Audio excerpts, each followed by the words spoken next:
everyone. I'm Maureen O'Boyle. Welcome to A Current Affair. We'll bring you that extraordinary interview with Bill Cosby a little later. But first, a truly amazing story about a guy called Amazing Joe, an escape artist who modeled himself after the great Houdini. And then one day he tried to top his hero. All of Joe's family was there to witness his greatest moment, and they were videotaping it so they could cherish it forever. But as our Mike Watkins tells us, something happened that turned this video into a horror movie. He would have been world-famous escape artist, taking on something that no one has taken on before. Houdini had been buried alive once and panicked, and they had to dig him out. Through the chains, through the shackles, through the handcuffs, I burrowed my way through 3.5 feet of dirt. To get through all this before the cement hardens.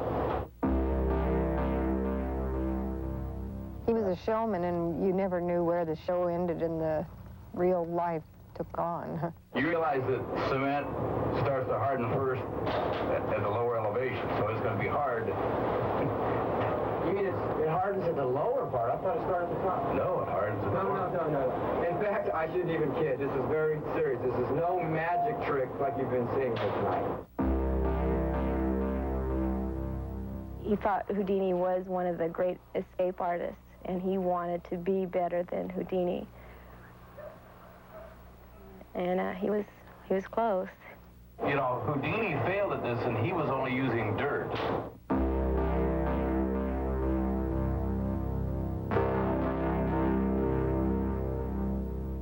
It would have been better than any escape performed by the great Harry Houdini. But in an eerie twist of fate, the amazing Joe Burrus lost his life exactly 64 Halloweens from the day Houdini died. Burrus's stunt, buried alive, became all too real when the coffin he built himself collapsed under the weight of 7 tons of dirt and cement. The cement just looked so heavy. I mean, I just couldn't see the possible. And the idea was to be out of the coffin, you know, pretty much while they were pouring the cement so that he could burrow up through. But when it sank, it was a cold night anyway, and when it sunk, I just knew this is trouble. We're in trouble. And it's not fun anymore. As soon as I saw there was something wrong, we started moving the backhoe. I ran over there to direct traffic. I had the guards there call paramedics and the ambulance, and I was kind of directing them out of cover to get the dirt out of there. And all the time I was thinking it was going to be a part of the act. Everybody just, you know, after about 30 seconds or so, just dove in there. The backhoe was digging a hole adjacent, and just panic. I mean, everybody was weeping, and, you know, how could this happen? And in front of the kids and everything, you know, it was terrible.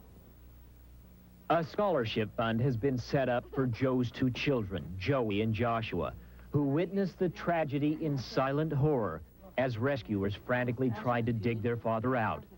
But everyone agrees, including Suzanne, who assisted Joe for 8 years in his act, that even knowing the outcome, there was no way of stopping Amazing Joe from attempting the ultimate escape. My thoughts were, why in the world would anyone want to be buried under the ground, buried alive? You know, what a terrifying feeling. If you have a little bit of claustrophobia, makes you shudder. But he showed me the tape of last year's event where he succeeded and got out. And I hadn't seen him ever blow an illusion, ever.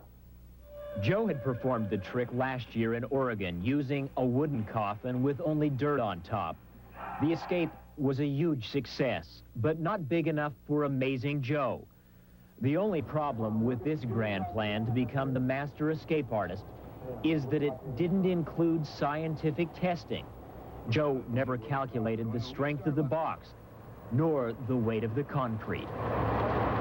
Perfect!